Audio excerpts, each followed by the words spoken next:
News Channel 8, keeping you informed on events in your community.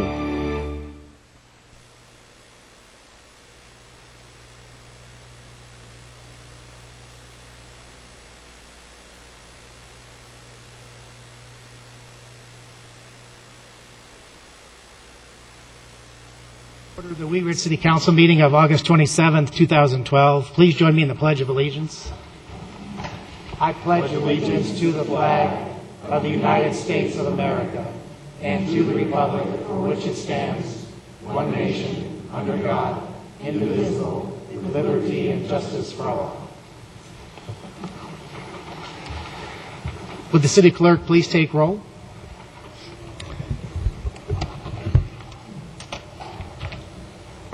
Davis Reinhardt. Here. Bud Starker. Present. Joyce J. Christy Davis.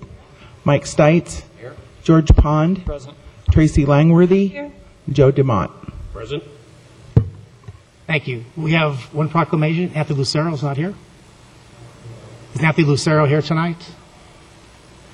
Seeing none, we'll move on to public right to speak. Citizens' right to speak is reserved for members of the public who wish to speak on any item that's not on the agenda. Speakers are allowed 3 minutes. Others may donate their time to the speaker at the podium for a total of 9 minutes. When you are speaking at the podium, I will let you know if your time is up. So please let me know if you're going to have more than 3 minutes if you have someone here with you. So please step forward to the podium and please spell your last name for the record and state your city or your address, and we'll start public comment.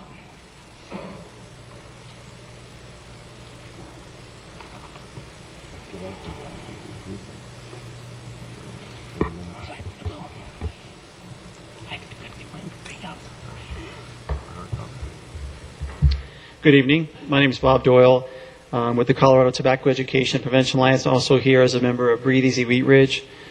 I'm talking tonight about the hookah lounge that is supposed to be opening there on 38th Avenue in Wadsworth.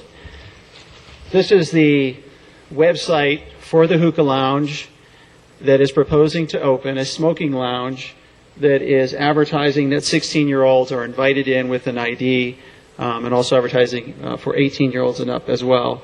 Open 7 p.m. to 2 a.m.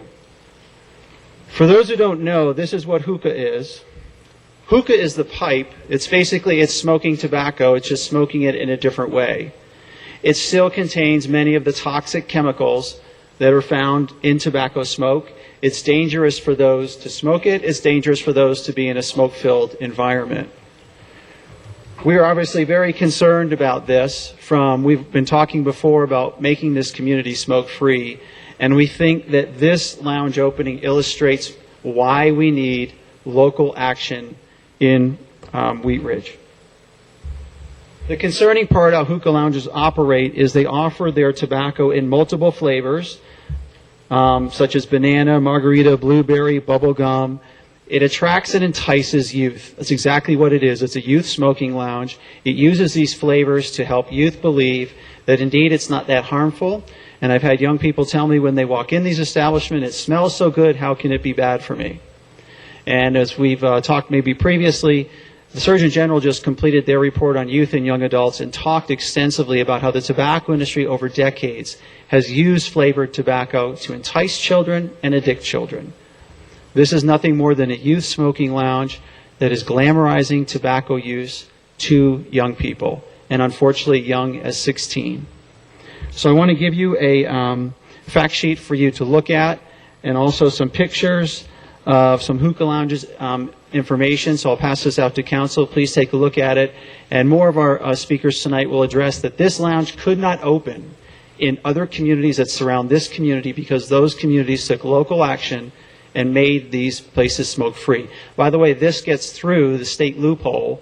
State law has an exemption for tobacco retail stores, and that's what this hookah lounge classifies itself under. So they are exempt under the state law and allowed to operate, as you see. Thank you.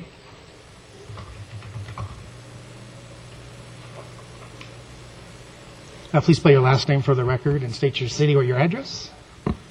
My name is Dr. John Odom. My address is 11490 West 38th Avenue, Wheat Ridge. I come here as a surgeon who worked in the Denver area for 39 years, first as a general orthopedist and then as a spine surgeon for the last 20.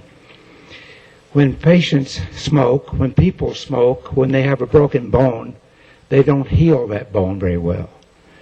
When they have to have a spine fusion for some reason, you have to try to get them to stop for 6 months, and it improves their ability to heal somewhat. But the most of the non-unions are failure to fuse in spines or in other limb injuries are because they smoke. And that has been a well-known, very common problem known for the last 30 years, very emphasized for the last 10 years. It's interesting that by not passing a law like Arvada did, like Edgewater did, and like Golden did, to have a law that keeps a hookah lounge from being in their property, we've left our city for the hookah people to move in here. And it also attracts then the other teenagers and other people from the other surrounding community to come to Wheat Ridge to smoke and contaminate our city and contaminate our parks, contaminate wherever they smoke. And if we had a better, tighter law on smoking in this city, it would certainly be for the betterment of the health of all of the citizens here. Thank you. Thank you.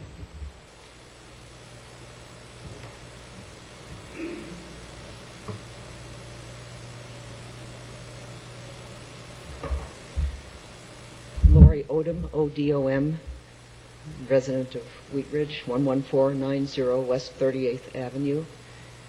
Been a resident for over 35 years. And when I heard about this hookah lounge opening, I was extraordinarily concerned. This is, as described by Bob already, a source of exposure of very, very damaging chemicals to all of the people that go in, let alone smoking, just what is surrounding them in the hookah lounge. And we know, I mean, there's been recent research that, by the way, is getting out to the lay public. So the lay public is getting educated on the detrimental health effects of inhaling secondhand tobacco smoke. And we know now, and it's published, and again, being disseminated, that even breathing a wisp of secondhand tobacco smoke can cause a child with known asthma to have an asthmatic attack, can cause an adult with heart disease to have a heart attack. Almost immediate effects. And then additive effects to almost every other healthy person. And pregnant women, it can be quite detrimental as well. So the concern is, in a hookah lounge, is that the amount of toxins that these people are exposed to, one cigarette being smoked, the typical hookah smoking is an hour. That's the equivalent of 100 to 200 times what is inhaled from a cigarette smoke. And the problem, again, as Bob mentioned, is that it enables young people to become addicted. Exactly what we don't want. I mean, hopefully in the future we have fewer and fewer individuals smoking. So I personally implore you, as a resident of this community, to try to make our community the healthiest community in this region and pass local laws that prohibit a hookah lounge from being operating in this region or in this city. Thank you. Thank you. Please spell your last name for the record. Hi, Sarah Davis, D-A-V-I-S, 5513 West 26th Avenue. I'm the chair of Breathe Easy Wheat Ridge, and we've been before you before to talk about the importance of expanding the smoke-free law here in Wheat Ridge, as many other local cities have done. And I think it's unfortunately evidenced by the opening of this hookah lounge, that cities that have taken local control and taken local action to strengthen their smoke-free law, they do not have a hookah lounge opening in their city right now, whereas we do. And I'm concerned that this is the community that we're designing for our children. Bob was talking about the flavored tobacco a minute ago, and Millie turns to me and says, bubble gum? This is flavored tobacco. It's open to 16-year-olds. It's designed to encourage youth to smoke. And the education still needs to be more about the true dangers of hookah smoke. So I think, again, the opening of this hookah lounge really speaks to the need for us to take local action here in Wheat Ridge to close the loopholes from our state law. And we do have the ability to do that here at the local level. And I hope that we'll get to talk more in the coming weeks about taking action on that front. Thank you. Thank you. Please spell your last name for the record. Good evening, Council. My name is Michael Snow, S-N-O-W. I am a lifelong resident of the city of Wheat Ridge. I live at 3850 Carr Street. Some of you may know, maybe not. I've been a member of the 38th Avenue Leadership Committee for quite a number of months, and you're well aware of what the mission of that leadership committee is, and that it's largely commissioned to renew the interest, the economic interest in 38th Avenue and in the greater city of Wheat Ridge. One of the major ways we do that is to attract what we have defined as strong families. Those are families with expendable income, those that are starting or have families of children. They've been identified in our neighborhood revitalization strategy. So we have been working very, very hard to create an environment on 38th Avenue that is bike and pedestrian friendly, that's welcoming to families, and it's welcoming to business. So now our latest addition to one of the many vacant spots along there is this hookah lounge, which to me is an absolutely deplorable business, and is really, I'm really quite incensed that we have this as our latest new business to the area, something that is not attractive to families, something that is not healthy for anybody. So I want to just remind council, or maybe suggest, that it is very much in your power and in your responsibility to protect the health of this community. I will talk about perhaps some things you already do. In 2003, a couple ordinances were passed. The mayor would remember this well because he recommended and promoted these. These were a couple ordinances passed that basically required that anybody that wanted to open a psychic reader shop, basically someone who tells your future or reads tarot cards, it was determined that they are not healthy for our community and that they should be required to give an $800 application fee to the city, and that they may only open a business after they're granted a special use permit by the city council. And it was done so because it was recognized and even written, and I quote from the ordinance, "It is passed. The ordinance is necessary for the preservation of health and safety and for the protection of public welfare." It's very much in your job to do this. Now, I don't really have much against psychic readers. To me, when you compare them to a business that purposely attracts children to start smoking, is so far beyond this. It is very much in your job to do something about this in the city of Wheat Ridge. Get us back on track.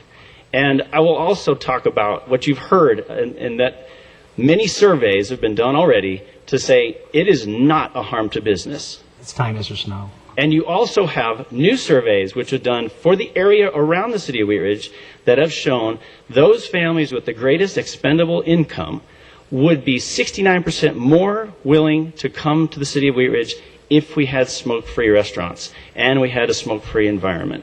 That's time, Mr. Think about Snow. that. Sorry. Thank you.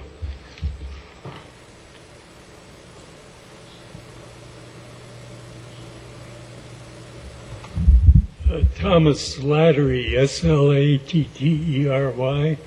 6869 West 32nd Avenue.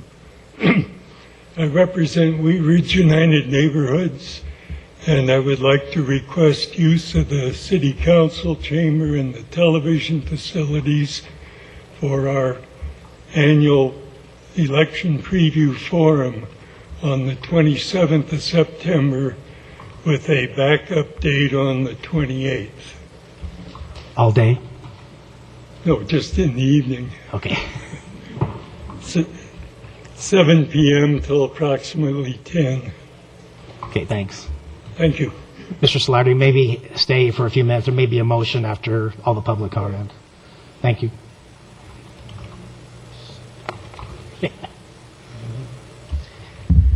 Good evening. Sherry John, J-A-H-N, and from 3580 High Court, right here in Wheat Ridge. And I just came because I really wanted to address the mayor and the council and the incredible staff, and just say a really, really big thank you from the Carnation Festival, which was, again, completely outdid itself from even the last year. And we could not have done it without the support that we received from all of the council, from the mayor. I know that some of you donated a lot of time to helping us do our volunteer stuff, to the incredible staff, to the Public Works Department, who we certainly could not do this without. Joyce Manwaring was just phenomenal to work with, as always. Our police department, the Superior, of course, in the entire metro area. We have the best police department, and with all of the things that you all approve and help us do during that festival, we could not have had the success that we had without all of your backing and your support. I want you to know that we had the largest turnout, and we are so excited to tell you that we do have people that kind of count, and it's looking like it was between 25 to 30,000 people just on Friday night and Saturday. So, you could not even see the black top, and I know the Wheat Ridge PD will attest to that, because they were, maneuvering their way up and down quite often. But it was just a huge success. We had a lot of really new things this year, and we, of course, are always looking for more new things. And I especially want to thank the board of directors for the Carnation Festival. Everybody has their little jobs to do. I have a co-chair, and she was just amazing and did a lot of phenomenal stuff. And we have an incredible board. In fact, one of our great board members is here this evening, Steve Keller, who put together an incredible parade again and has done that now for 6 or 7 years. So we are very thrilled, and just really wanted to say thank you and publicly let everyone know how supportive this city is on such an incredible community event. And thank you for letting us tag with the circus, which you'll hear more about. Thank you. Please spell your last name for the record. Sure. Gina Hallisey, Hallisey. I'm not a resident. I'm right on the edge. I live in Arvada. Do you need my address? Just Arvada is fine. Okay, good. This will be the first time ever that I haven't really wanted to just talk. So I'm a little bit exhausted from the circus. It's been a great run. But I did want to come out and let you know that it was an incredible experience, and I really want to thank the city, all the sponsors, council. We had a great run. We had great performances. In all my years of presenting them, this is the best performance run we've ever had, as far as attendance, as far as participation. And I'm not going to go into all the details. We have a lot of invoices to kind of wrap up, revenue to still count. Everything's just, we learned a lot. There's a lot of things we'll do a little different next year to improve upon if it comes back to the city. And they're very excited about hopefully coming back. And we have a little bit of time to talk about that. We're going to regroup with everybody and kind of shake everything out and maybe come back in 2-3 weeks and give you a full report, if that would be okay. And I do want to leave you with one thing. The trailers will be rolling out tomorrow, and I'm still hearing the circus music in my head. I've done the Tarantella 16 times. I don't think I'll do it again for another year. I have blisters on my feet. But we've had a great time, and I think the park will recover, and from all the horses and dogs and all the animals. But I just want to read 2 things that I got that I just hit home for me about how this event really affected the citizens of Wheat Ridge. And I copied 2 little note cards. One was given to Carla and Rudy, who had the dog act, and the other one to Giovanni and Amy. And the first one says, Giovanni, we want to thank you for all you have done for us. We have really enjoyed the circus. It was awesome, and all of the consideration you have showed to the neighborhood. Thank you again, and we hope you return soon. and I think it's the Marvells and Addies, and these are the neighbors behind the park. And then the other one said, thank you for the t-shirt photograph, letting me pet horses, and the whole Zope family experience. It was wonderful. And I think it's Cora Ray, pretty good printer. And then Rudy, thank you for all you have done for my family. You went out of your way to make our experience with the Zope Circus and you unforgettable. Thank you so much, Eric, Tana, and Cora Ray Marvell. So I'll leave these with you because I was so worried about the neighbors, and they just embraced them, and everybody had a great time. And I think everyone who attended the circus, did anyone in this room attend the circus? What do you think? Yeah, okay. So I think overall, we had a really good run, and I think it's something you can build upon. So I hope you'll consider them next year, and I'll come back with the pictures, and we have some great photographs, video, everything. Thanks, Gina. Thank you. Please spell your last name for the record. My name is John Marriott, and Marriott, and this is my daughter, Sarah. I reside in Arvada, in Old Town Arvada, and have a business here in Wheat Ridge. I'm also the chair of the Wheat Ridge Business District, and I'm up here for a couple things, actually. The first thing I wanted to do was give a hearty thank you and good job done to Joyce Manwaring in the Wheat Ridge Parks and Recreation Department. We are frequent users of Parks Arvada and Wheat Ridge. Wheat Ridge is doing a superior job, and Joyce is doing a great job. Particularly, I really appreciate this year, they've kept the outdoor swimming pool open while they've been doing some renovations on the pool inside the rec center. Normally, the swimming pool would have closed middle of August when the kids go back to school, and this year it's still open, and I've been taking advantage of it frequently. In fact, I was there this morning and swam for an hour and a half, and it was just absolutely marvelous. So I wanted to tell them thank you very much for doing that, and the people who are there really appreciate it. Second thing I wanted to talk about was last week at the study session there was talk brought up of crafting a muffler ordinance, and that kind of struck me as I was observing the study session, having been there due to my duties at the Wheat Ridge Business District. And so I did a little research for you. Denver passed a muffler ordinance in 2007. In 2008, the whole city of Denver wrote 4 tickets for loud mufflers. In 2009, they wrote 5 whole tickets for loud mufflers. And in 2010, they wrote 0 whole tickets for mufflers.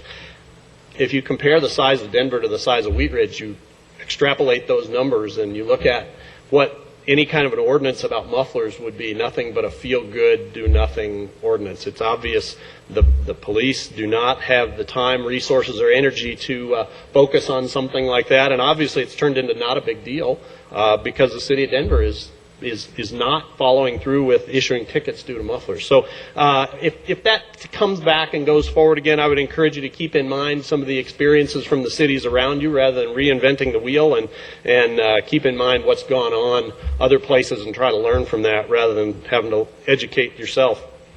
The third thing I'm here to talk about is this anti-smoking ordinance that is being proposed. And, it's interesting. I've spoken about this before, about why I think it's not necessary for the city of Wheat Ridge to have an ordinance like this. I think it certainly is a feel-good ordinance for sure. I believe the state law accomplishes 98% of the control of smoking, and the proponents of this ordinance are asking you for the last 2%. The trouble is, it's the unintended consequences of getting that last 2%.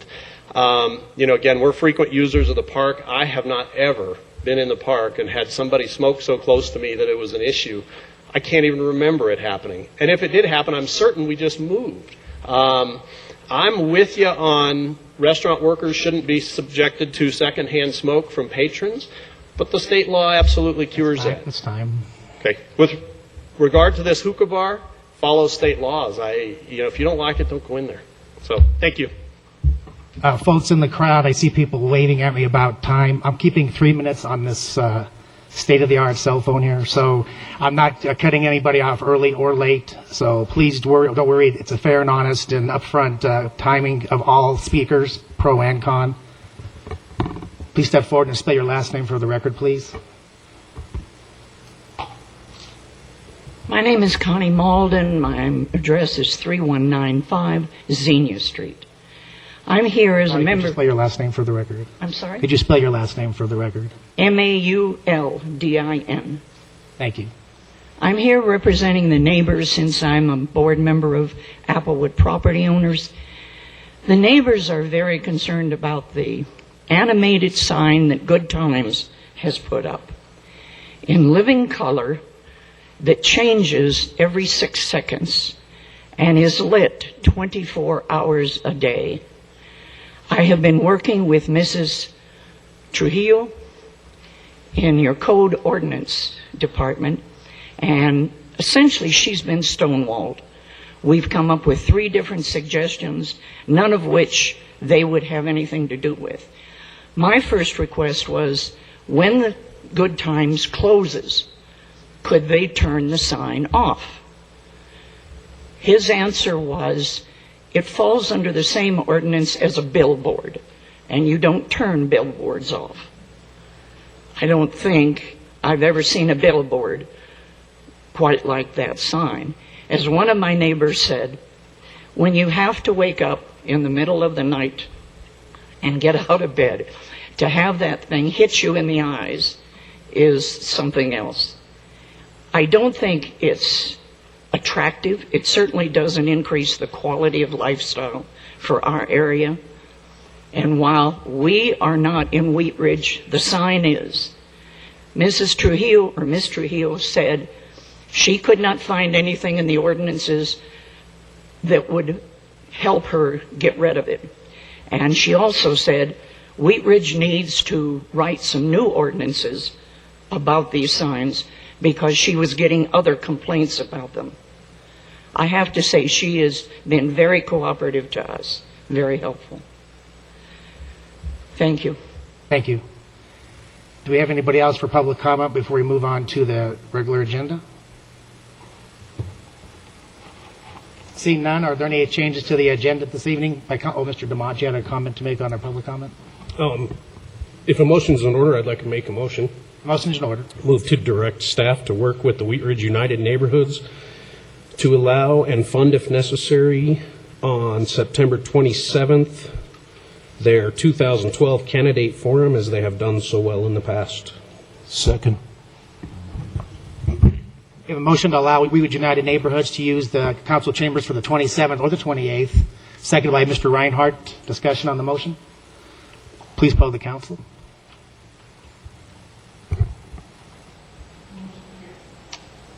Motion carries 8-0.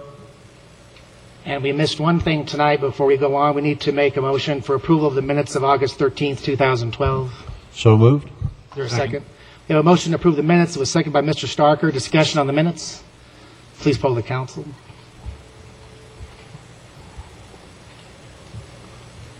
Motion carries 7-0 with Mr. Reinhardt abstaining. Thank you. Any changes to the agenda this evening, or the agenda will stand as published? Item 1 is the consent agenda. Councilmember Jay. Thank you, Mr. Mayor. Reading from the consent agenda. Item 1A, motion to approve payment to Insight Public Sector, Inc. in the amount of $51,618.51 for the annual renewal of the Microsoft Enterprise Agreement.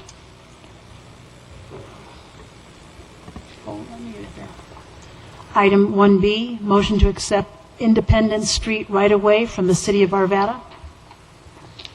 And item 1C, motion to award RFB 12-28- on-call traffic signal maintenance and repair services to WL Contractors, Inc. of Arvada, Colorado, in an amount not to exceed $55,000. Is a motion in order? Anybody like to pull item 1B or C? Motion's in order. I move to approve items 1A, B, and C. Is there a second? Second. Okay. We have a motion to approve items 1A, B, and C. It was seconded by Mr. Stites and DeMont. Please poll the council on the consent agenda. Oh, you're right. Please revote. I'm sorry. Motion carries 8-0. Thank you. The next item on the agenda is public hearings and ordinances on second reading. The order of testimony will be city staff, the applicant, if we have one, then the public, followed by council discussion and questions. Please keep all comments germane to the issue.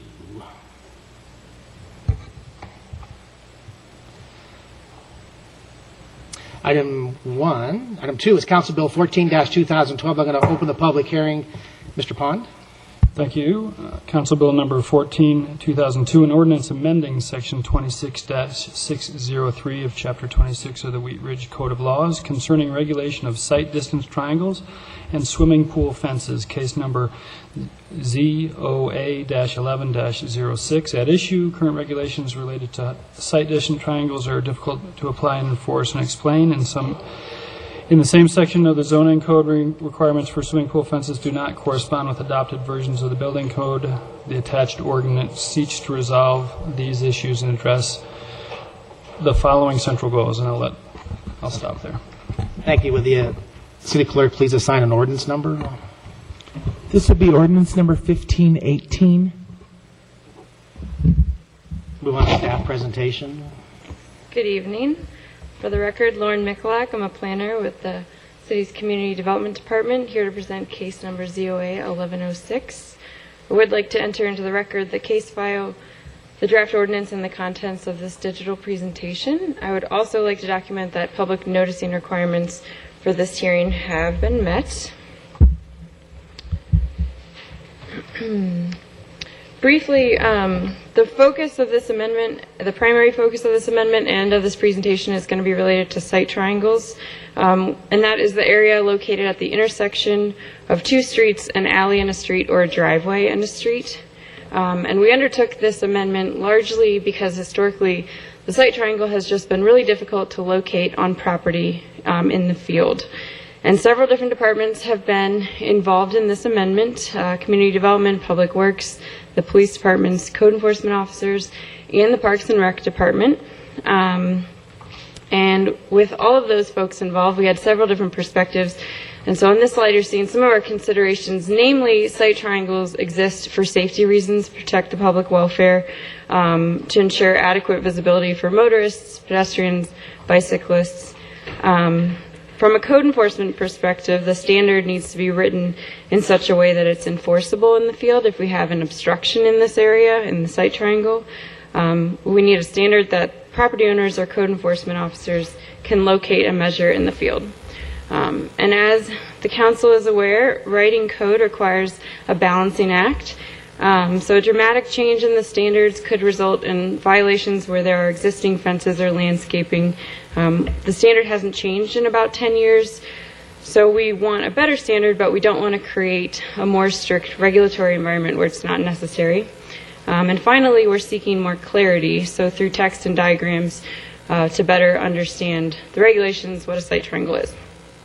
Personally, I feel like site triangles are easier understood through diagrams than definitions, so we're going to run through a couple of real-life examples. Here we're looking at an aerial of the intersection of 32nd and Chase. In the top right corner of that property is the public library, and the red lines on the screen are indicating the location of the property lines, also called the right-of-way line. And the yellow dotted line is indicating the edge of street, and in this case, that's where the curb and gutter flow line is. Clearly, in this example, those two lines are in very different locations, and in many cases throughout the city, there's a good 5 to 20 feet difference between the property line and the edge of the street. The way the code is currently written, that site triangle is located at the right-of-way line, so encroaching pretty significantly in some cases onto private property. Also pretty difficult to locate. You can see the property to the east on the right side of the screen. It'd be almost impossible to find that red line in that parking area. The proposed code amendment is going to move that site triangle to the true corner, so easier to locate, reducing the burden on private property, but still ensuring a safe turning movement for any vehicles, bicyclists, pedestrians in the area. And this is another view of that same intersection. Not to beat a dead horse, but the idea of the code amendment is to really make it more logical and more easy to measure. So the flow line, when we use that term, we mean the base of the curb where it meets the gutter, so you can see where that shadow line is. The site triangle would be at the true corner. And the second component of this code amendment relates to the clear zone, so that's the vertical area above, shaded in yellow. The current lower limit is 36 inches or 42 inches, depending on the type of street. And the upper limit we are proposing to raise. Currently it's at 84 inches or 7 feet. Staff's proposing it go to 96, and the reason for that is twofold. First, it will better accommodate the line of sight of truck drivers, and secondly, it's more in keeping with national standards as written by a group called AASHTO, the American Association of State Highway and Transportation Officials. In addition to looking at national standards, we do typically look at regulations of communities in the area, and this table is summarizing some of the lower and upper limits. I'd point your attention to the 2 columns on the right, where you can see that our lower and proposed upper limit are well within the range of our neighboring communities. Most other communities have a 96-inch upper limit. And finally, just to summarize some of the other points, as I mentioned, we're moving the site triangle, we're raising the upper limit. We propose to update some of the diagrams that are codified. Those were included in your agenda packets. We are reorganizing for clarity that section of code.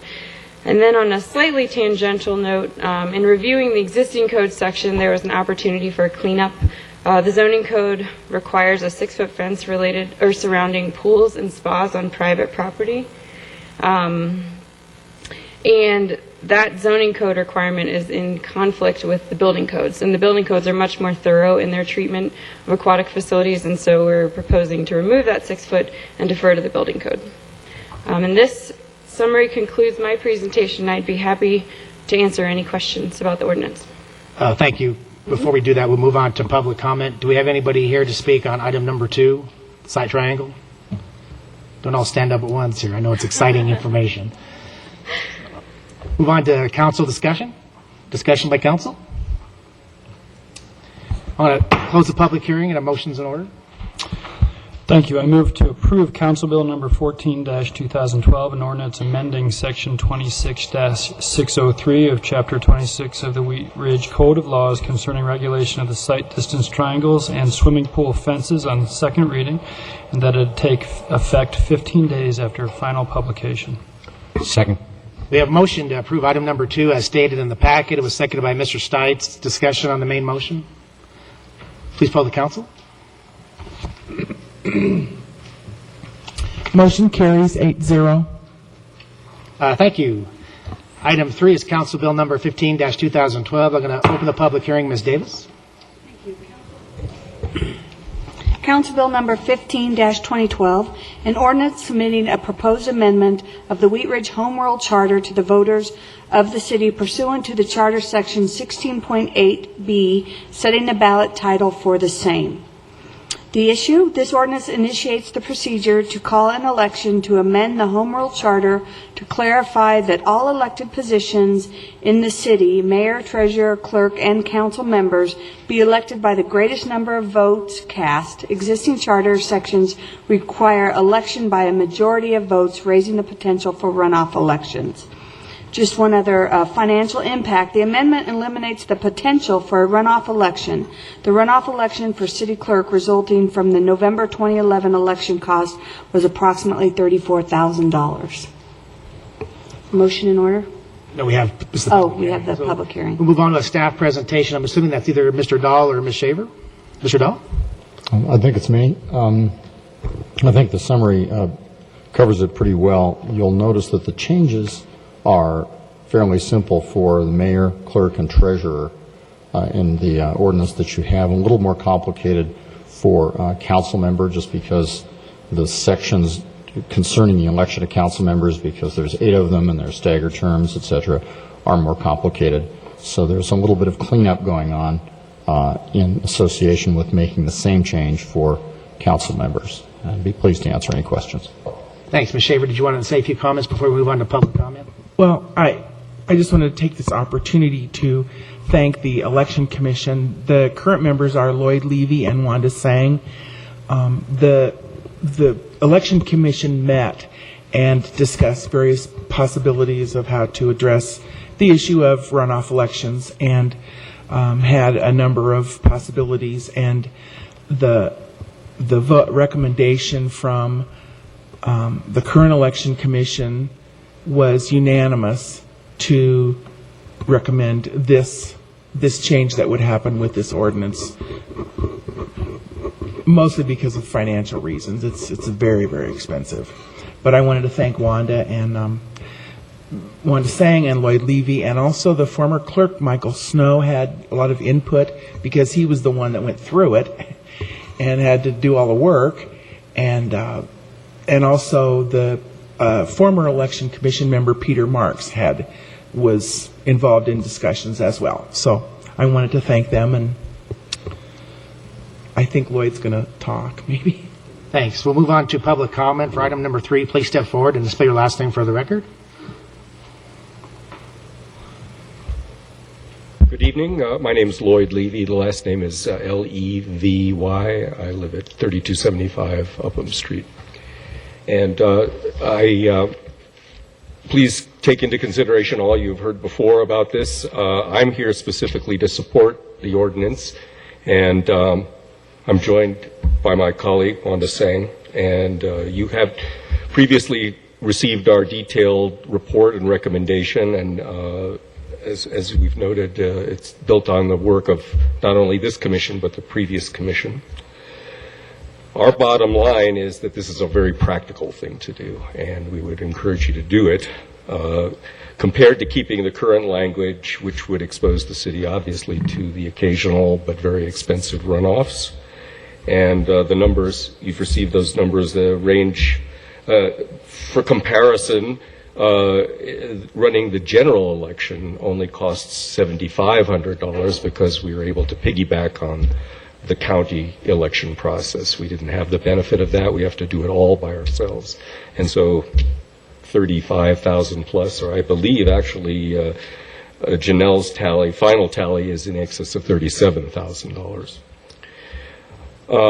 Let me reassure the public and the council that I don't believe that there's any meaningful change in the way this electoral process will affect the fairness, the openness, and the representativeness of our elections in our city.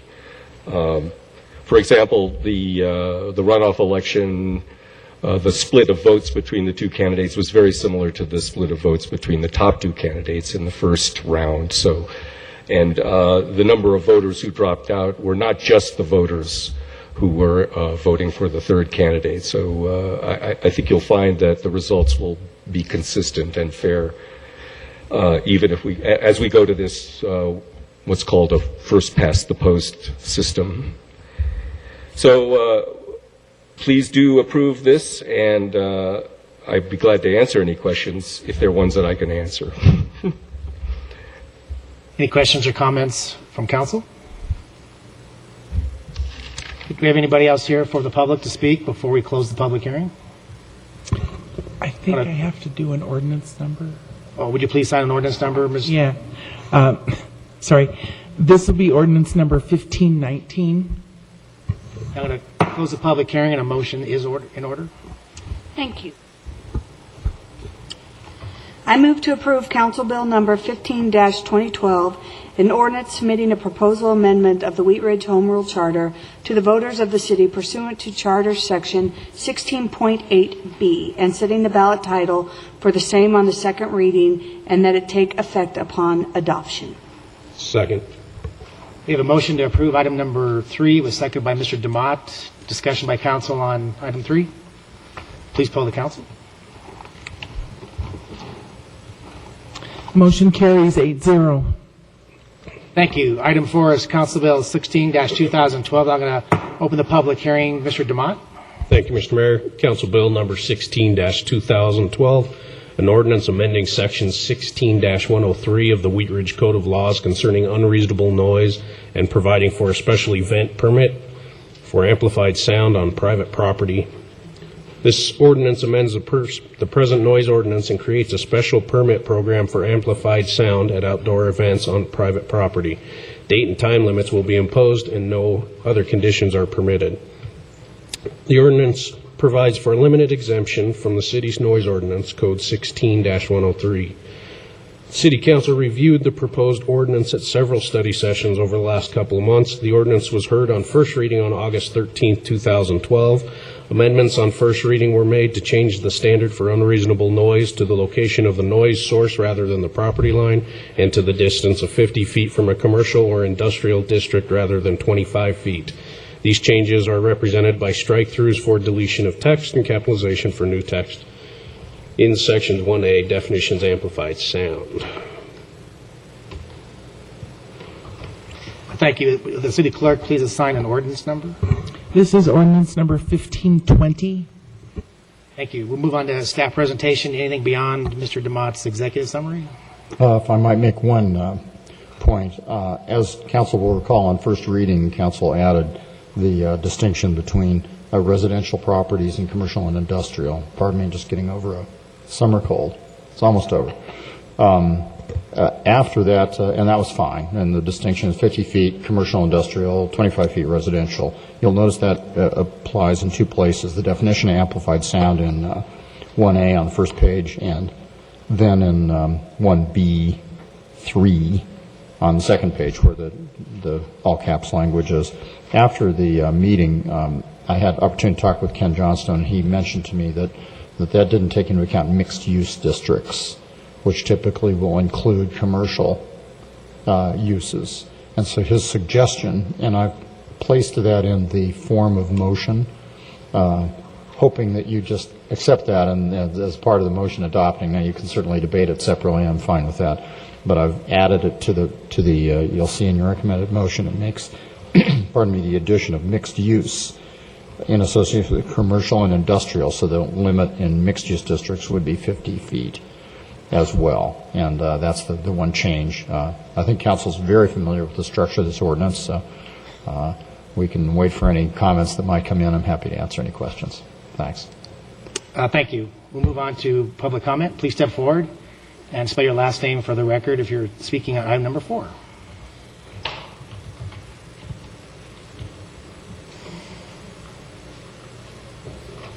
Good evening. I'm Mo Keller, Keller, 4325 Irish Street in Wheat Ridge. And I'm distributing an update to the original presentation we made on July 2nd. I think that was at one of your study sessions about the general attitude of the neighborhoods. And as you can see, I bolded the section where we say, it is our preference as neighbors of multiple businesses engaged in activities that produce noise that the current city ordinance be unamended. We don't believe that a special use permit for amplified sound is either necessary or productive.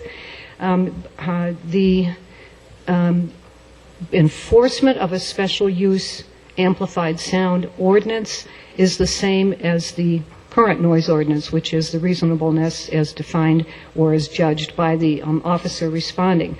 To have additional noise above and beyond the current noise ordinance is what concerns us the most. The issue before us, and we have said this before earlier, is that there is nothing in the current noise ordinance right now that prohibits any business from having amplified sound or amplified noise. The issue is volume, is how loud is it. And I don't think a special permit for amplified sound resolves that issue or even addresses that issue to speak of.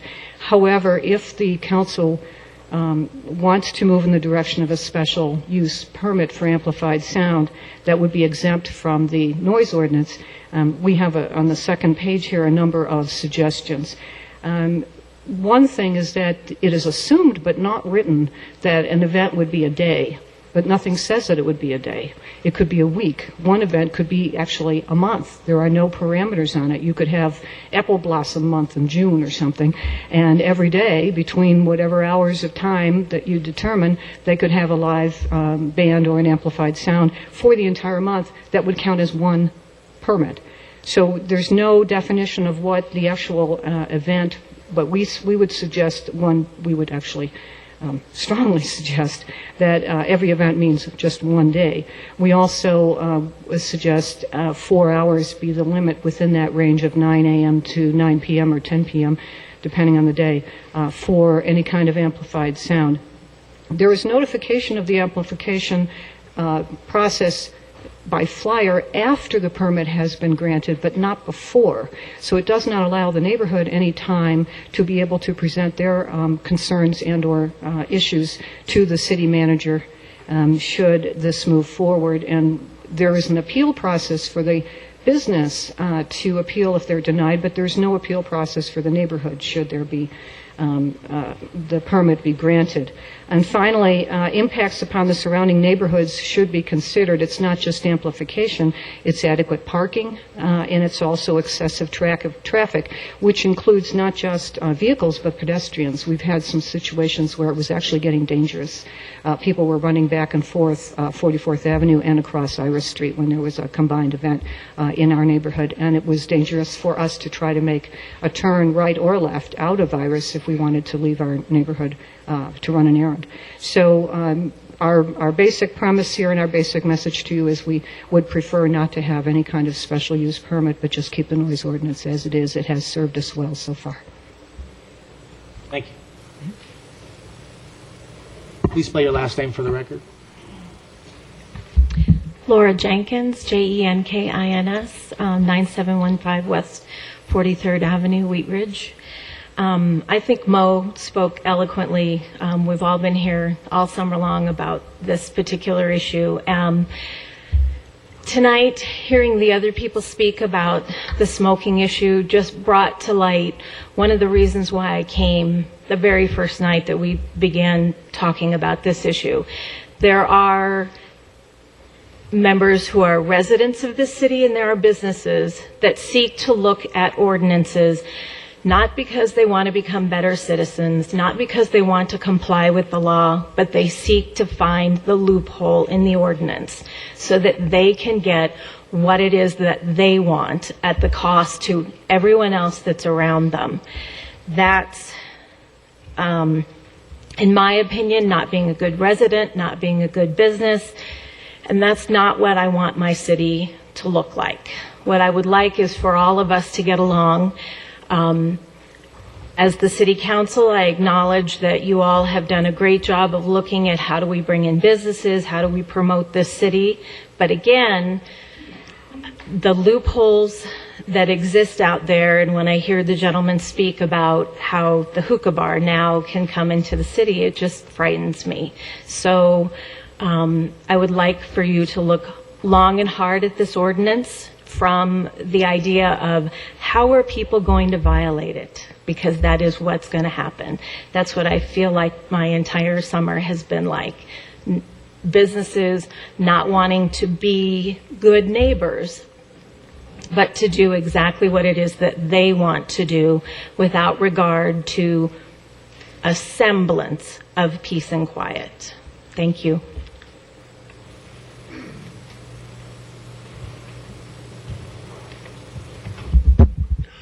Steve Keller, Keller, 4325 Iris Street, District 4, Wheat Ridge.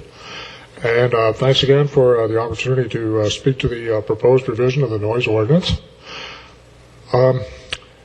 These comments are going to reiterate a few of the things that Mo Keller said. And I would like to point out that the three of us here that have spoken to the issue tonight, we represent a number of households in the Iris Street and Iris Court area, 43rd Avenue area, south of 44th Ave. We don't see a pressing need, as we have talked before, for a special events permit system for amplified noise. However, because the discussions of the council in study session and in regular meetings have been tending toward this direction, I would like to reiterate a couple of things that we recommend. And these are points that we believe ought to be in the ordinance itself or in council's guidance to the city administration. The first, an amplified sound event should be limited to 1 day, and this provision ought to be in the actual ordinance. And as we know, it's currently unspecified. The duration of the amplified sound during the event should be limited to 4 hours And this provision ought to be in the ordinance so that it will make life easier for those that have to enforce it. This also is currently unspecified and affords no protection to the neighborhood from extended amplified sound events. The third point, the maximum frequency of amplified sound events for a single location or sponsor should be 4 per year, and we recommend that this ought to be in the ordinance or, as council has discussed last month, strongly recommended as a guideline to the administration. And as previously discussed by the council and the city manager, the number of permits could be less than 4 if there are justifiable citizen complaints about previous events, or more than 4 if there are no complaints. This also is currently unspecified. There's a condition of no limit on permits, and this provides, again, no protection to the neighborhoods from weekly or more frequent amplified sound events. And last, we do need a process by which an application for an amplified sound event can be made public prior to the granting of the permit. For example, posting it on the city's website. And in conclusion, once the revised noise ordinance has been passed, we do need a common understanding among the city administration, the police department, businesses, and citizens about the procedures for enforcement. Thank you. Thank you. Do we have anybody else here to speak on item 4? Then we'll move on to council questions discussion. Mr. Reinhardt? I just going to say that I'm not going to be supporting this ordinance at all. I've struggled all summer with whether we're actually doing anything that gets any closer to our goals here, and I think we've devoted a lot of time and energy, but I can't convince myself that this ordinance does anything towards resolving the difficulties that really came out of, primarily out of one situation, and so I won't be supporting this ordinance. Mr. Starker? First, I'd like to thank the citizens that took a lot of time. Council has talked about this ordinance at a number of study sessions over the summer, and I appreciate the input that we received. I'm also going to not support the ordinance, and I think it goes to me, at the end of the day, this ordinance has a section 7 that says the police can actually go to the event, and if they think it's unreasonable, they can curtail the event or cancel the event or ask them to turn the noise down. And I think that our noise ordinance does substantially the same thing and provides us with a lot less sort of a cumbersome and sort of an artificial permit process. Ms. Jay? I will not be supporting the ordinance either. There's too many unspecified areas, all of which we discussed, and there's too much pressure on the city manager, who is managing a city of 30,000 people, to be making these determinations. So that's it for me. Mr. DeMott? I know we've all spent a lot of time on this, and it seems like we've kind of missed the point of why this started. I think maybe we rushed into it, and I know everybody spent a lot of time with it, either, on it, us, the staff, the police department. But I think there is probably some more conversation we need to have with the neighbors and let some time pass until we can all maybe get through the confusion and the things that just keep coming up. That way we can look at the entire city a little better. So with that, if a motion's in order. Well, you have to close the public hearing, but you can make a motion to indefinitely postpone Council Bill 16-2012. Any more comments before I close the public hearing? Mr. Dahl, do you have any? Got it. Close the public hearing. A motion's in order. I move to postpone indefinitely Council Bill number number 16, 2012, an ordinance amending Section 16-103 of the Wheat Ridge Code of Laws concerning unreasonable noise and providing for a special events permit for amplified sound on private property for the following reasons.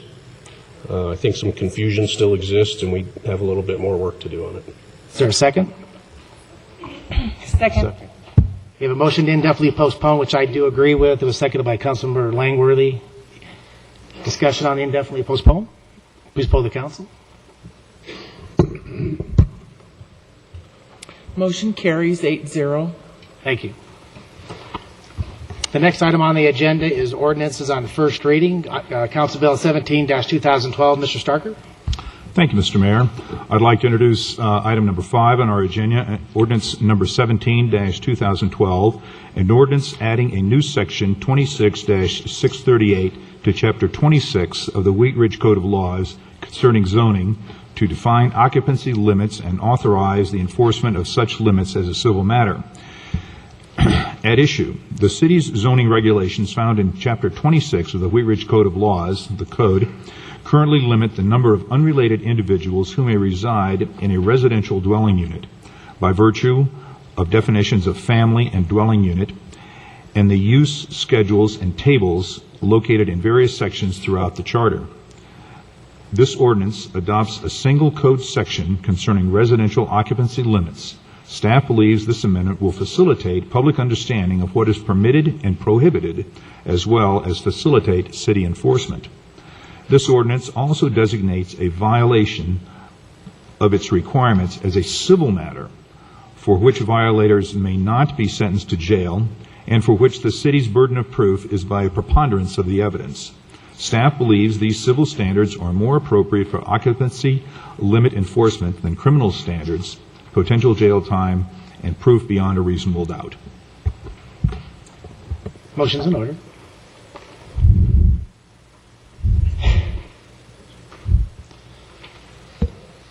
I move to approve Council Bill number 17-2012, an ordinance adding a new section 26-638 to Chapter 26 of the Wheat Ridge Code of Laws concerning zoning to define occupancy limits and authorize the enforcement of such limits as a civil matter. On first reading, order it published, public hearing set for Monday, September 10, 2012 at 7 p.m. in the City Hall Council Chambers, and that it takes effect 15 days after final publication. Is there a second? Second. We have a motion to approve item number 6. It was seconded by Mr. Pond. Number 5 was seconded by Mr. Pond. Please poll the council. That's what happens when you're in high school all day teaching. Motion carries 8-0. Okay. Item 6 is Council Bill number 18-2012. Mr. Stites. Yes, thank you, Mr. Mayor. I'd like to introduce ordinance number 18-2012, an ordinance amending subsection 434E of the Wheat Ridge Code of Laws concerning kennel license requirements to prohibit variances that conflict with the city zoning regulations. Is a motion in order? Motion's in order. I move to approve Council Bill number 18-2012, an ordinance amending subsection 434E of the Wheat Ridge Code of Laws concerning kennel license requirement to prohibit variances that conflict with the city's zoning regulations on first reading, order it published, public hearing set for Monday, September 10th, 2012 at 7 p.m. in the City Hall Council Chambers, and that it takes effect 15 days after final publication. Second. We have a motion to approve item number 6. It was seconded by Mr. DeMott. Please poll the council. Motion carries 8-0. Thank you. Item 7 is Council Bill 19-2012. Ms. Langworthy. Thank you, Mayor. Council Bill number 19-2012, an ordinance amending section 24-51 of the Wheat Ridge Code of Laws concerning weed and tall grass control to authorize abatement of violations thereof and abatement cost recovery through nuisance enforcement and administrative enforcement.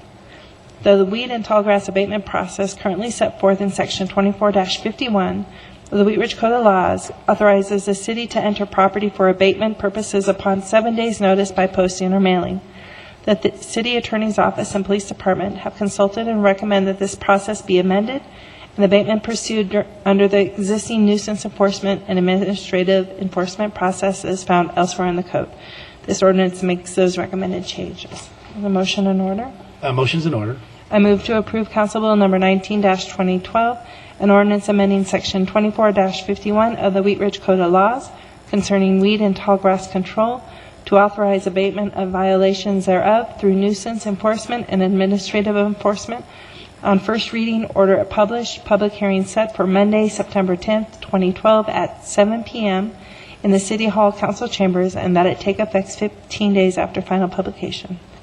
Is there a second? Second. We have a motion to approve. It was seconded by Mr. Starker. Please poll the council.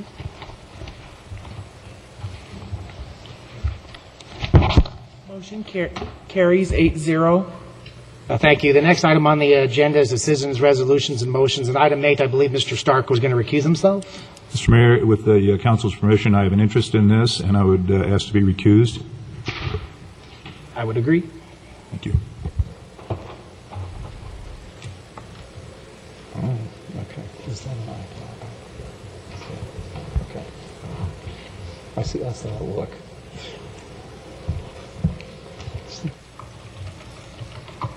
So item 8 is Resolution 42-2012. Mr. Reinhardt. Thank you. It gives me pleasure to introduce Resolution Number 42, 2012, a resolution authorizing the execution of an agreement allowing Walrus 5560 LLC to participate in the Wheat Ridge Business Development Zone Program for the rebate of eligible city fees, charges, and taxes in amount not to exceed $25,500 in association with the demolition and remodel of a facility at 5560 West 29th Avenue. The city received a request from Bud Starker, owner of 5560 LLC, Walrus, wow, to enter into a business development zone program for rebate of eligible fees, charges, and taxes in association with the proposed partial demolition and remodel of the facility. As a background to this, we recently basically made the whole city available to this program, and this tool allows the city to waive certain fees and building use taxes in association with projects that occur to establish business and development zones. The tool is intended to refund fees for projects that potentially generate tax revenues. The project in question has potential to represents about $1 million of investment to the investor. In addition, has the potential to add 25 permanent jobs to the area. I'd also like to comment that this is a portion of the city that we really would like to see some work done. When we did the comprehensive plan a couple of years ago, this particular pocket was identified for mixed-use opportunities. Although this doesn't, strictly speaking, meet that, it goes directly to the goals and the intention of what we've been trying to accomplish in East Wheat Ridge, and I'm hoping the council will support it.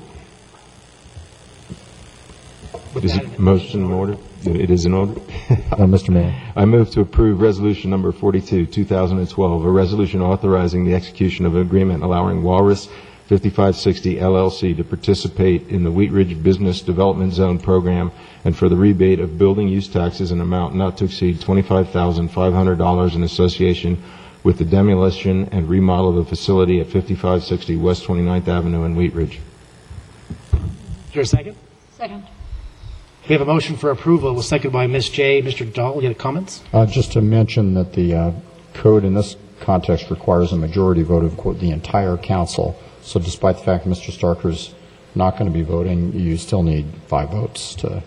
5 votes. 5, and you would probably anyhow, but I just want to let you know the code requires a majority of the whole council to approve these agreements. Okay. Mr. Stites, you had a comment? Yeah, and I hate to be killjoy. There's been only, I think, 2 projects. One was Head Start, and then the Senior Resource Center, and they were both nonprofit that we rebated 100% of the sales or the taxes to, and they were nonprofit. The problem that we have, I understand the area. I understand, what he's trying to do down there, but he also has gotten grants from 2020 and the 38th Avenue Merchants Group. I think we have required all projects, commercial, residential, to put in curb and gutter, so that's a given. That's got to be done, and especially in that area down there, it has to be. And we've also have given rebates to like King Soopers, long-standing businesses that have been in business for a long time, because we know they're successful, we know they employ people. The problem that we have here is he's not open yet. We don't know what's going to happen. So from that point of view, I think we have to be extremely careful what we do. I think to rebate this project all of the use tax is wrong to do. I really do. Because one, he's not nonprofit. He is going in as a business. It's not off the ground yet. We don't know if it's going to succeed. I would hope it will succeed. But like I said, history has proven that all this money that we have allowed and granted has been for long-standing businesses. And I just think the $25,500 or $25,500 or all the fees are excessive for this project and excessive for now. Maybe, if he gets in there and in a year or two does good, maybe we could, cut him some slack with the sales tax down there over a period of time. But I think at this particular point in time, this request, I can't support it. And I'm not trying to be mean or anything like that, but I just, you got to sometimes point out the facts. We're really stretching our neck out on this, and not only that, that's taxpayers' money when you look at it. And that $25,500, there's going to be an awful lot of inspections down there and particular things, so we've got to pay for their time to be down there and inspecting and stuff. So at this, I will not support this, given this, if it stays this way. Any other comments or questions concerning an amendment or leaving it as is? I have just a couple comments and questions. I definitely understand where Mike's coming from, and from a large lump sum standpoint. And I guess my only other thought is, with that in mind, and I think Mike's already, suggested some possible other options. If it's something that the council would entertain, to perhaps, we didn't see this in a study session, so I don't know if it's possible to bring it up in a study session, see if there's other types of programs we could set up. If it's 50% of the building use tax, and then a certain amount of tax for the first so many years, or some type of sliding scale, that would be a win-win for both. I don't know if that's an option, but I did actually drive by and look at some of the work, and it is great to see some things going on in that area. So it is something that I would like to support, but I don't know if it's something that needs to be further discussed in a study session, or how council feels about that. Mr. Dahl, do you want to answer the question about what else council can do? They can amend the motion to be less than 100%, if you read correct? Yes, you could. The code allows the council to approve the agreement sharing the fees, charges, and taxes up to the amount agreed by the city council. So I believe the amount here is 100% of the estimated, if I'm not wrong. So you could put in another percentage of the total amount. You could put in a percentage not to exceed a dollar amount, or you could put in a dollar amount, I suppose, but any of those options are available to you. It's not a 100% or nothing proposition. The code lets you agree to less. Mr. Goff, could I ask you to walk through the mechanics and the timelines associated with how this would actually move forward, so we can see when it would need to take effect, or how it would, at what point, where does this affect the timeline of what's going on out there? First of all, thank you, Councilor Reinhardt. I'd like to clarify, too, that the proposal and recommendation from staff is just to rebate the building use tax. There are other fees that the city will see from this project. We'll get our plan review fees and any other fees associated with a project of this. The only thing that's being rebated is the building use tax. The building use tax is paid up front when when the permit is pulled on the project. So the fees have already been paid, and then the BDZ program allows those fees to be rebated once there is a certificate of occupancy given by the city. And I believe that the code would allow you to give that the rebate at a different time, and of course Mr. Dahl is correct. You can give anything from a 0 to 100% rebate. Staff is just recommending 100% on this project. One of the options that would have been available to the applicant if he had been in an urban renewal zone, would have been to go for a tax increment package based on the sales tax. This property will be, I presume, generating an ongoing sales tax with no increment that would come back to the city, so they don't have that same opportunity that would exist within our urban renewal districts. Correct. This area is not in an urban renewal area, so there are no sales tax, future sales tax revenues being shared back. Would there be a mechanism we could draft whereby, to avoid Mr. Steitz's concern that ultimately the business isn't performing and we've subsidized something that was a dead end, whereby we could monitor the sales tax as a marker for the rebates at a later date? The city does have an SSTEP program, Enhanced Sales Tax program, which the applicant could apply for. However, our code does not allow applicants to apply for both programs unless council overrides that restriction by, I think, a supermajority, 3/4 vote. So it's kind of an either-or, a BDZ program for rebate of use tax and fees, or an SSTEP program for a rebate of future sales tax. I think, Mr. Steitz, would you feel more comfortable if the reimbursement was tied to the actual tax revenue that was coming in at a later date? Would that help with your concerns? If we monitor the business for whatever the year or two, I don't know, until it gets off the ground, then I would have no problem coming back in with ESTAP or some type of program like that. But I do think we need to monitor it before we come back out. Councilmember Reinhardt, your question may have been, and Mr. Goff answered it, but it may be that you were, let me just guess, that you might also have been asking, could the city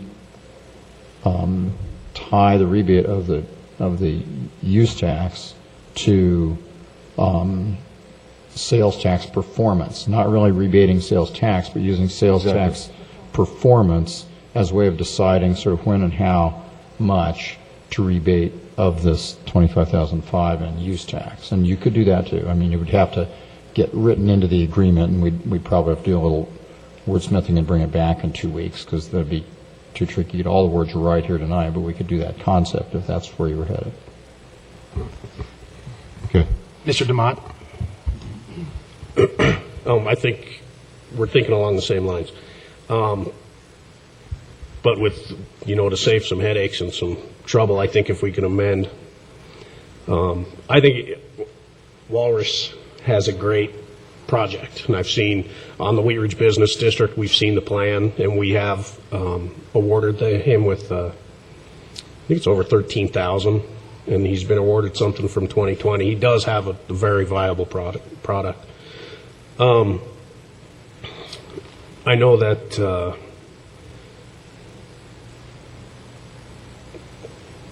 my opinion of his product, I think he's going to generate close to that amount in sales tax a year for it.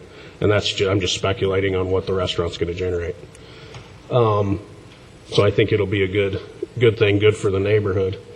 And if the amount, I know in the past, I think we did a percentage just a couple months ago for King Soopers, right? So I know this motion doesn't have a percentage, but if we could do a percentage up to, and then put a goal mark in the motion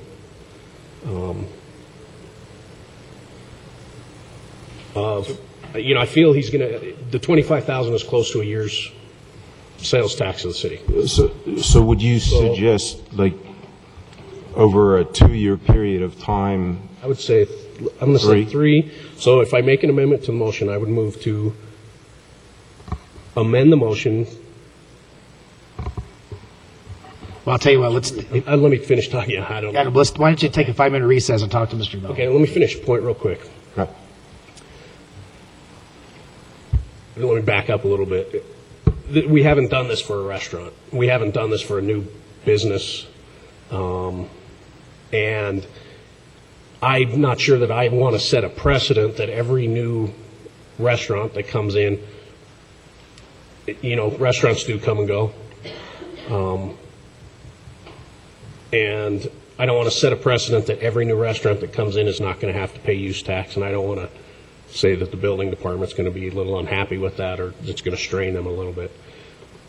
I'd like to, if we could say a 50% over 3 years rebate of the building use tax of up to 33% of his sales tax generated that year, should come real close to about 12 or 13,000 over 3 years, which is about half of what the amount he's requesting, which is where I'm pretty comfortable with. Well, or should we, John, and I hate this postponing stuff, should we postpone it for 2 weeks and bring it back in with some language like that? Or do you want to do it? I think we should, because it doesn't sound like it impacts. I would support taking it up briefly at the next study session, because it's a rebate. We can't sort through the alternatives, I don't think, this evening, and it doesn't sound like it affects him today. No, the project's, like I mentioned, the project's moving forward, and he's already paid the use tax. It would be a rebate, so unless he's counting on the funds for financing the project, I don't know. Well, you have a couple of choices, Council. You can amend this motion or this resolution, or you can continue this resolution to a study session, or you can act on it tonight. So you need 5 votes to pass it, according to the city attorney.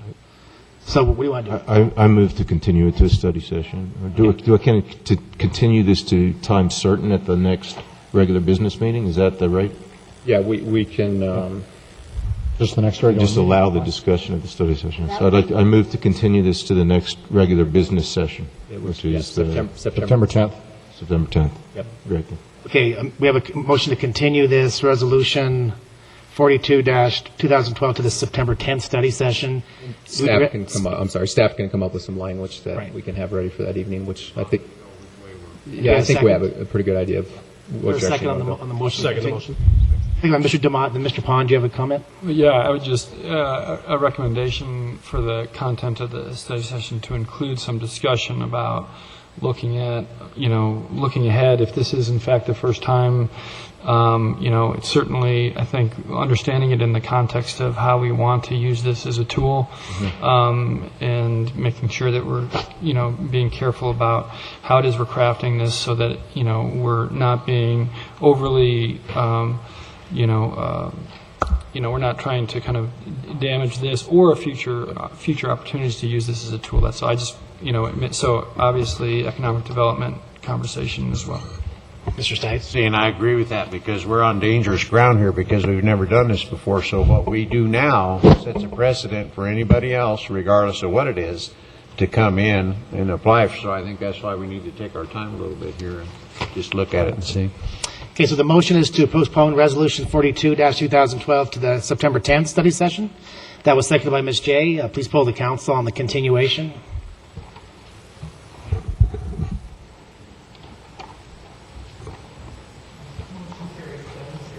Can you use your mic, Mr. Shaver? Motion carries 7-0. Thank you. Sorry. Would you please ask Mr. Starker to please come back in? Mr. Officer Berkowitz?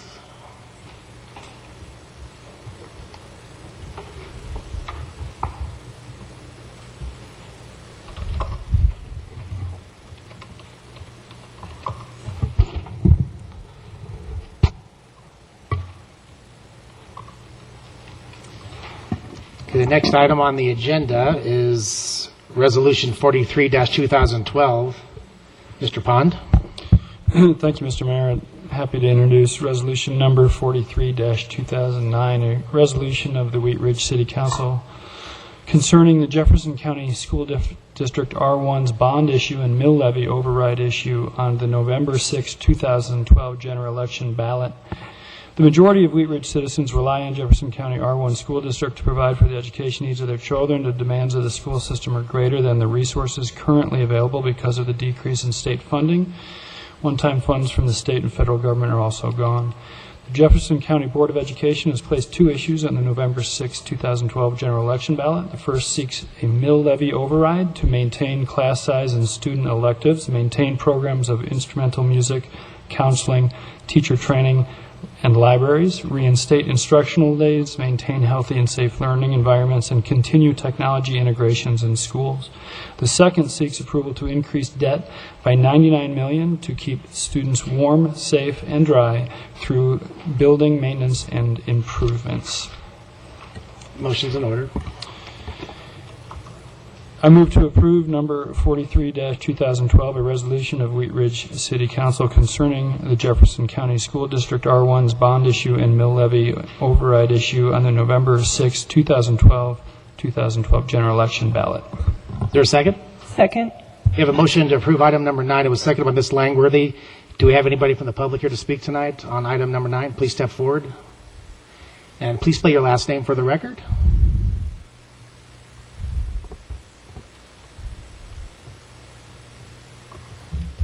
Good evening. My name is Jonna Levine, Levine of Arvada. I am one of the citizen co-chairs for Citizens for Jeffco Schools. Thank you for allowing me this opportunity to address the Wheat Ridge City Council this evening. I'm here because Wheat Ridge is one of the major cities and thriving communities within Jefferson County. One of the key factors of what makes a great community is the public education we make available to our children. The Jeffco School District is the largest school district in the state and has the second highest graduation rate out of the 50 largest school districts in the country based on 2009-2010 graduation rate data. Jeffco graduates for the class of 2012 were awarded over $54 million in scholarships. And Jeffco students outperform the state on all subjects at all grade levels according to CSAP and TCAT results. Colorado's funding for K-12 public education has been severely cut over the last 3 years. In Jeffco, the state per pupil funding over the last 3 years has been cut by $761 per student. For a school the size of Wheat Ridge High School, that's over $1 million less funding per year. Jeffco has cut $78 million from the last 4 school years. That's why Citizens for Jeffco Schools asked the Jeffco Board of Education in May to put issues 3A and 3B on the November 2012 ballot. As already been mentioned, issue 3A will generate $39 million for operational costs, which will help Jeffco schools recruit and retain the best teachers, maintain classroom size, allow Jeffco to continue to provide students with instruction and skills necessary for success in college and the workplace, ensure students have access to instrumental music, teacher librarians, electives, an outdoor lab, as well as benefit from instructional coaching for teachers, and restore 2 days for students. Issue 3B will provide $99 million in funds for much-needed repairs and maintenance on Jeffco's buildings and facilities. These repairs are critical to ensure students are safe, warm, and dry. Without 3A, the district will face another $45 million in budget cuts for the 2013-2014 school year. We cannot depend on the state for increased funding for schools. We know funds generated by 3A and 3B will stay in Jeffco and benefit our students. Issues 3A and 3B will cost Jeffco homeowners $1.23 per month per $100,000 home value. For the average homeowner in Jeffco, that's $3.06 per month or a dime a day. 3A and 3B have been endorsed by business and community leaders, Arvada Chamber, Arvada City Council, Golden Chamber, Golden City Council, Denver Metro Association of Realtors, West Chamber serving Jefferson County, Jeffco PTA, Great Education Colorado, and Public Education and Business Coalition are only a few. I'm asking the City Council of Wheat Ridge, as community leaders who look to lead the way, vote to endorse 3A and 3B this evening. Thank you. Thank you. Anybody else here to speak on item 9? Move on to council questions or discussion. Mr. DeMont. I'd like to start by saying I don't think this resolution belongs on our agenda. I don't think this is a council issue. I think it's a school board, a voter issue. But since it is, and I have a chance to say what I say, I have 2 children in Jefferson County Public Schools. I have a first grader and a preschooler. And so I did look into this. And I first want to talk about the bond. What we have is a $99 million bond. It's a 20-year bond. They're looking for an amount of $19 million per year, which is a $400 million payoff. And I know it's 195 total, but it's up to 19 million, which I find the math just doesn't fit in there. So some years is $19 million. I assume that's at the beginning. I tell you some of my worries. My first grader, when this bond is paid off, will be 27 years old. He may have kids in school, still paying off the bond that was issued when he was in first grade. My little girl will be 24. She may have kids. God, we'll hope not. We're currently in the middle of 3 other bonds from 1992, which is from just after I got out of school, 20 years ago. 1997 and 2004, bonds were issued. And the one from 1992 was $33 million a year, which is a 20-year bond, which will be done this year. Which would bring me to the next mill levy issue, which is an override and not a traditional mill levy increase. Traditional mill levy increase would be a percentage of your property tax. You start, if your property tax is good, you pay a little more, everybody works with it. When property taxes go down, when property values go down, your property taxes go down on a traditional mill levy. This is an override. This is a fixed amount. This is $39 million per year, period. Not a percentage. That's a 15% increase in property tax on some properties. I own some commercial property, and that's a huge chunk for me.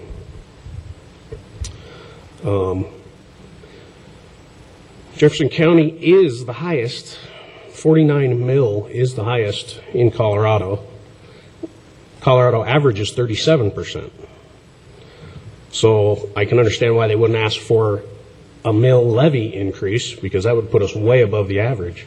The override is a permanent amount. It doesn't raise that amount.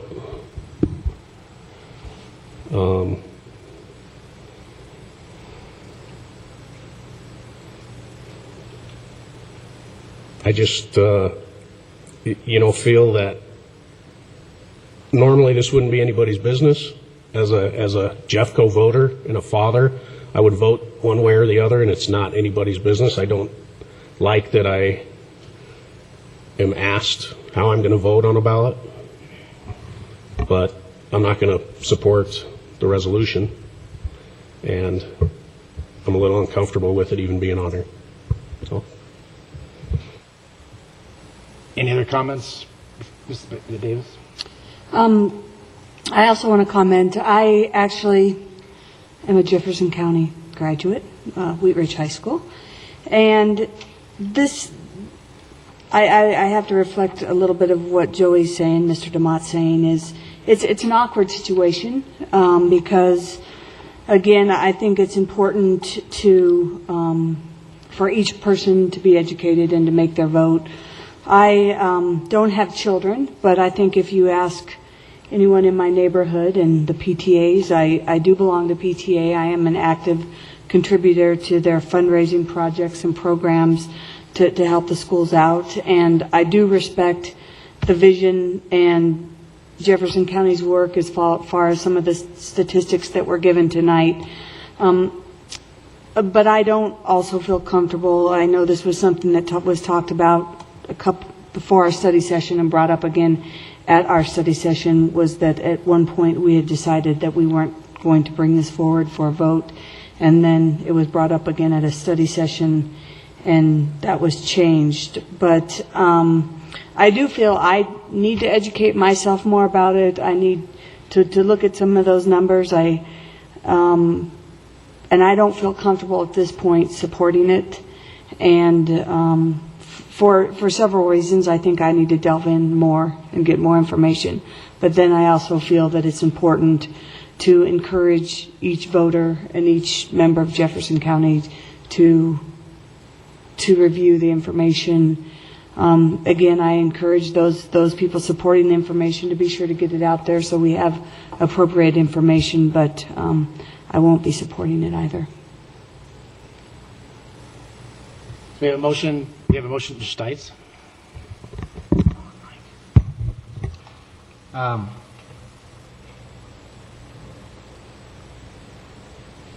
I tried to get some language put in this because as far as lawmakers and as far as a council person, as far as the council goes, I really don't like telling people how to vote.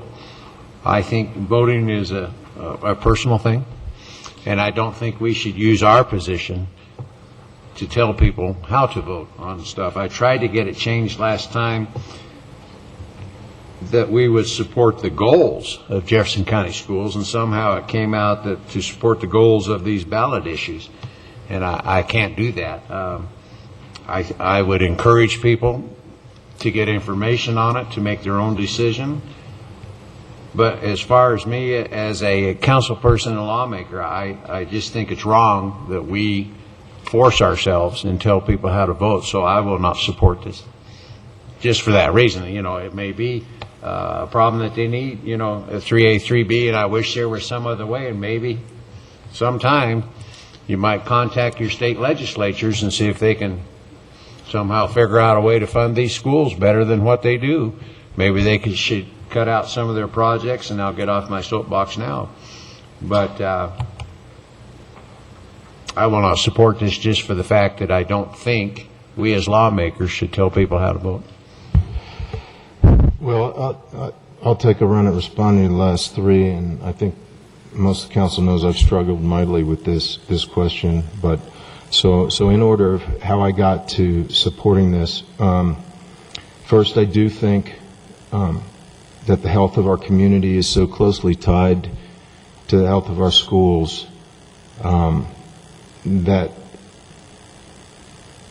we need to take a stand if we believe that to be true, that we do have a role and a voice in that matter, the bully pulpit, if you will. And I think from time to time this council has, as individuals at least, speaking for myself, advocated for one cause or another that went to the ballot. And then I've struggled also with the content of it, and while I'm not sure I followed all the math, I've struggled with two items related to these. With respect to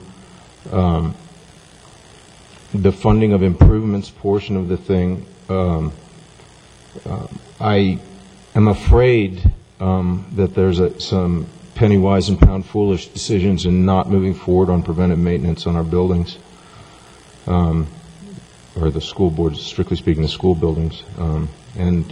So I believe there's a need to try and say that we're not building a bunch of new schools here. We're trying to keep ourselves up and running, and there certainly is a bigger, greater institutional problem with funding at the state level that's tied into much bigger problems that we can't solve here from this dais. But I did ultimately come to the conclusion that I had a duty to support the schools in this way because the state can't or won't fund at this point in time, and the need to keep us on track. I don't think this is a boondoggle. I don't think we're funding grand new schemes, but we have to keep the train moving because the kids need it now, and over a period of time, I deeply hope for revised approaches to funding and education, but in the meantime, I'm not willing to punish the children that have to go to school this year. So I will be supporting this. Mr. Pond? I just want to echo a little bit of that. I mean, I appreciate the difficulty and some of the points that have already been raised.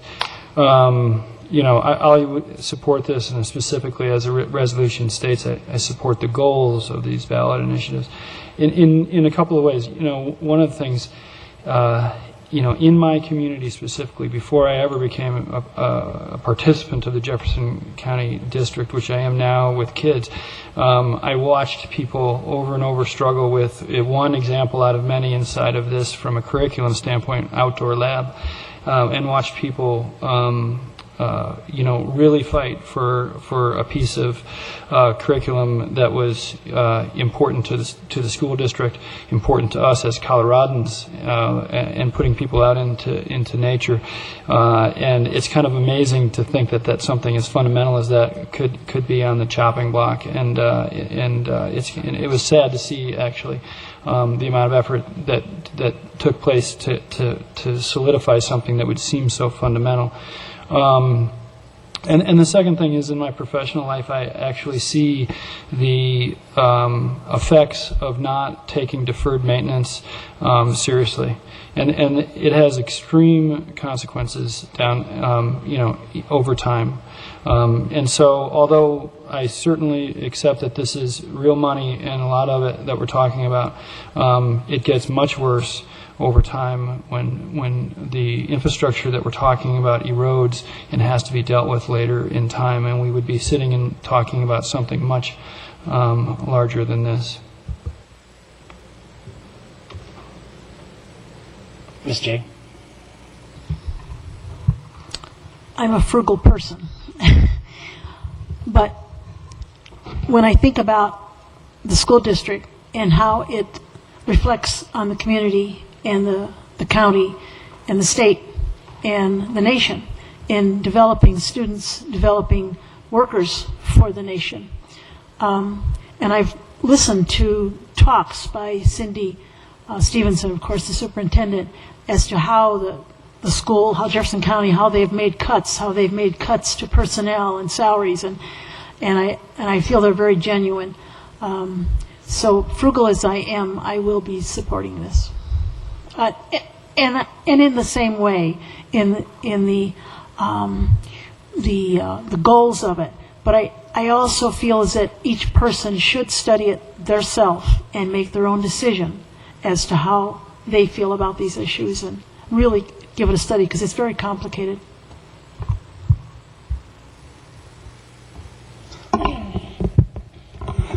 I will be supporting this. I have a daughter in the Jeffco School District system, and I feel the impacts over the last few years where she's home at least 4 days a year because the teachers want to teach and she wants to learn most of the time. But because of cuts in funding, her and her teachers can't be together. They can't teach her what she needs to learn, which in time impacts her ability to successfully complete the TCAP now. It's not CSAP anymore, it's TCAP, which impacts funding and impacts so much more on them. And I can't speak to all the schools in the district, but I know our school personally fundraises so that we can have an additional teacher in our school so that our kids don't fall behind in computer literacy, which is a very important tool for them now and going forward. If our parents didn't do that, they wouldn't have that teacher. And then we're looking at, if we don't pass this, additional losses to our students, additional things. She gets homework for gym right now. In school, I never had homework for gym. But because the funding is so low, she gets 1 day out of 3 of gym. And so we get homework for that. And it's one of those things that I don't want to lose more of that. I don't want her to get no gym at school. I don't want her to have no access to art or music. And for a lot of kids, that may be the only access they have to it. And if we cut that out because there's just not funding, I feel like it punishes the children who just want to have a good time and learn and be creative and become the best students they can be. So we have a motion to approve. Can I add just an additional comment? Ms. Davis. Is that appropriate? Thank you. I by all means, this is awkward for me because all of the things you said, gym, good environment, I support 100%. And I do come also from, in my regular day job, areas where federal funding affects us as well. State funding, federal funding. I think we even as city councils have talked about the funding with the roads and drainage and that type of thing that we as a city might need to pick up more because of that. And so I think I do support what the intent of and where this money's going to. And I can't really say one way or the other how I'm going to vote at this point. But I guess what I need to be cautious of is the continuing of adding mill levies because the federal government can't fund, the state can't fund, then, we get into health care, federal government, pay for performance. And so there's a lot of things that the federal government, there's a lot of things that the state government are cutting. And so I just have caution with that. And again, it's not about Jefferson County and making sure our kids have good schools and great teachers, and most of all, making sure the teachers get paid more, because I am for that 100%. I just don't know if this is the right route. Mr. Dumont. I just want to say one more thing, just to the people that are watching in Wheat Ridge, for Wheat Ridge Matters, that our deferred maintenance is in our budget. It's in our Wheat Ridge budget. Our city council looks at it every year, and we don't go above and beyond for deferred maintenance. Our deferred maintenance is an every year general fund budget issue. We have a motion to approve item number 9, resolution 43-2012. Please poll the council.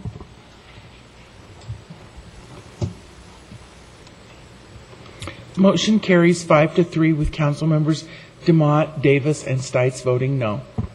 Thank you for coming tonight.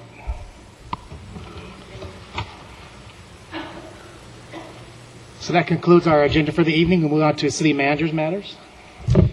Thank you, Mayor. I'd just like to remind the public that our recreation center is closed this week for our annual maintenance, but you are able to use the Golden Rec Center this week, and we did the same thing for them last week. So our rec center was very busy last week with a lot of Golden residents. I'd also like to reiterate Sherry John and Gina Halisay's comments about staff. Very proud of staff and the work they did on the Carnation Festival and the Zope Circus, and I hope we all enjoyed it, and I think it was a very successful event. So thank you. Thank you. City attorney's matters? Nothing tonight, thanks. City clerk's matters? It's not a clerk matter, but I just wanted to say I really, really like the circus, and I hope it comes back. I agree. Mr. DeMott? I just want to expand on a lot of people's comments about the Carnation Festival this year. As always, the city staff was out there all night, all weekend. The neighborhood was buzzing. No problems that I was aware of, and we had a blast, and I know the neighbors had a blast, and the businesses around there also had a good time. And thank you one more time. Mr. Reinhardt? I think I already said too much tonight, thanks. Oh, actually, I agree with you, though.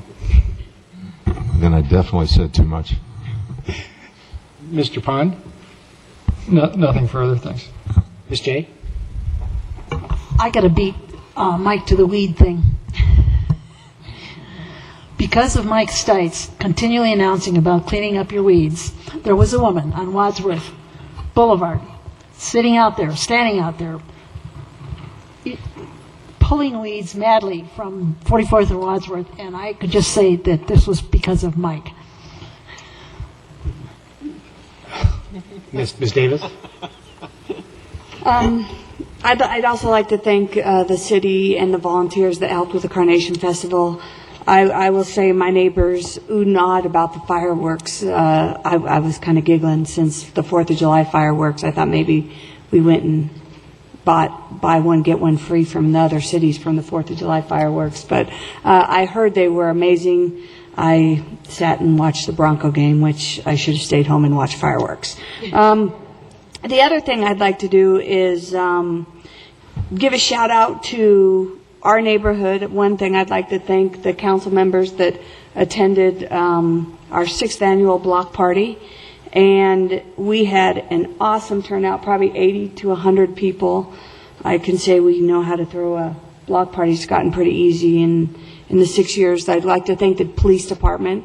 They came out and were present there, and we were giving him a hard time, and that was a lot of fun too. And but what I'd like to do more so, besides just talk about our block party, is encourage other neighborhoods to do a block party. I will say that in the 6 years, it has really brought our community together.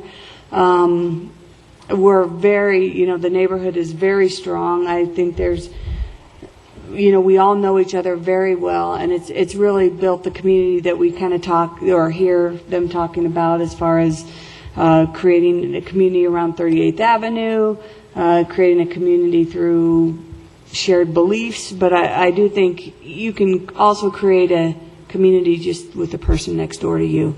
And I would be happy to volunteer to help any neighborhood if they would need some help organizing a block party. I have flyers and those types of things. All you'd have to do is change the name and the dates. And I know there's several city council people, if not all city councilmen, that would also be willing to help and also attend, because I will tell you that the neighbors did recognize your attendance there, and it was greatly appreciated. So thank you. Mr. Langworthy? Can I respond to that? There was free beer. Oh, come on.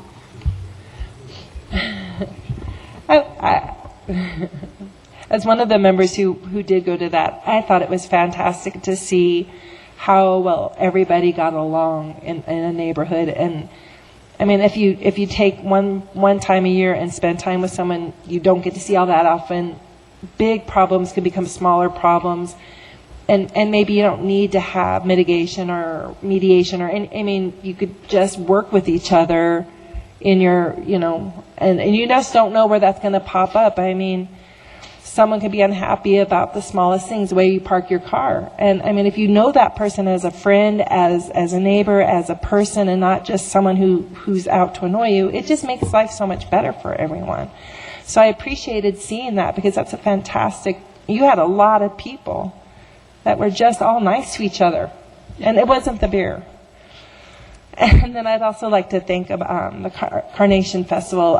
It was the first year in a long time that we had buses, and I took the late shift, and there weren't a ton of people using it, but I would just like to say that next year, if those buses are there, please use them, because it gets to be really crowded trying to find parking. And if you can get from a spot to the Carnation Festival and back for $1, it's a really good deal.